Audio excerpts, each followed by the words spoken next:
ආයුබෝවන් තොරතුරු sannivedana තාක්ෂණ වේදයේ 6 ශ්‍රේණිය දෙවැනි වීඩියෝ එකත් එක්ක තමයි ඔයගොල්ලෝ මේ එකතු වෙලා ඉන්නේ.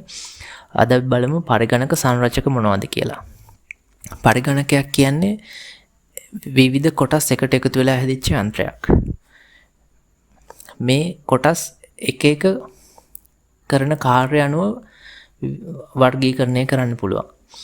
මේකේ තියෙනවා ඒ වර්ගීකරණයන්ට අනුව ආදාන උපක්‍රම කියන්නේ input devices ඊට පස්සේ ප්‍රතිදාන උපක්‍රම කියන්නේ output devices මධ්‍ය සැකසුම් මේකකය central processing unit එක ප්‍රධාන මතකය main memory එක ආචයන උපක්‍රම කියන්නේ storage devices ඒකේ තියෙනවා අභ්‍යන්තර ආචයන උපක්‍රම බාහිර ආචයන උපක්‍රම කියලා කොටස් දෙකක් ඊට පස්සේ sannivedana උපක්‍රම කියන්නේ communication devices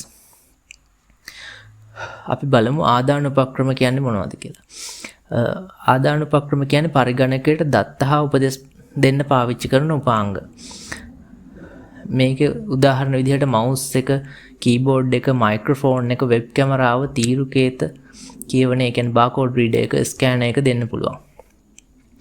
ඊට පස්සේ ප්‍රතිදාන උපක්‍රම. ප්‍රතිදාන උපක්‍රම කියන්නේ පරිගණකයකින් සකස් කරපු දත්ත හා තොරතුරු පිටට දෙන්න පාවිච්චි කරන උපක්‍රම තමයි මේ output devices කියන්නේ. ඒකට උදාහරණ විදිහට computer monitor එක, printer එක, speakers, multimedia projector වගේ ඒවා දෙන්න පුළුවන්.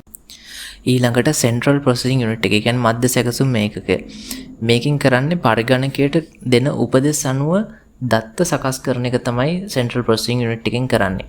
මේක සාමාන්‍යයෙන් එළියෙන් අපිට බලා ගන්න බෑ. ඒ කියන්නේ system unit එක ඇතුලේ motherboard එකේ තමයි central processing unit එක තියෙන්නේ.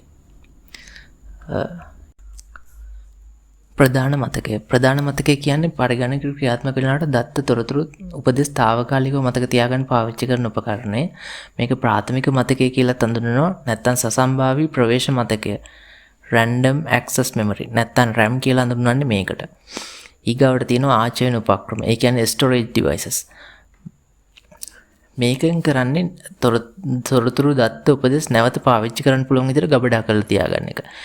මේකේ කොටස් දෙකක් තියෙනවා කියලා මම කලින් කිව්වා. ඒකේ එකක් අභ්‍යන්තර ආචයනය, ඒ කියන්නේ internal storage devices. ඊට පස්සේ බාහිර ආචයනය, ඒ කියන්නේ external storage devices. internal storage device එක විදිහට ඕගොල්ලන්ගේ hard drive එක උදාහරණයකට දෙන්න පුළුවන්. ඊට පස්සේ external storage එක විදිහට CD, DVD, ඊට පස්සේ pen drive, external hard drive වගේ ඒවා දෙන්න පුළුවන්.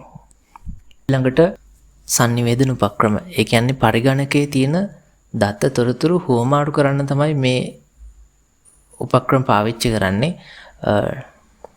මේකට පාවිච්චි කරන්න පුළුවන් modem, router, dongle, network interface card වගේ ඒවා. අද ටුටෝරියල් එක මෙතනින් ඉවරයි.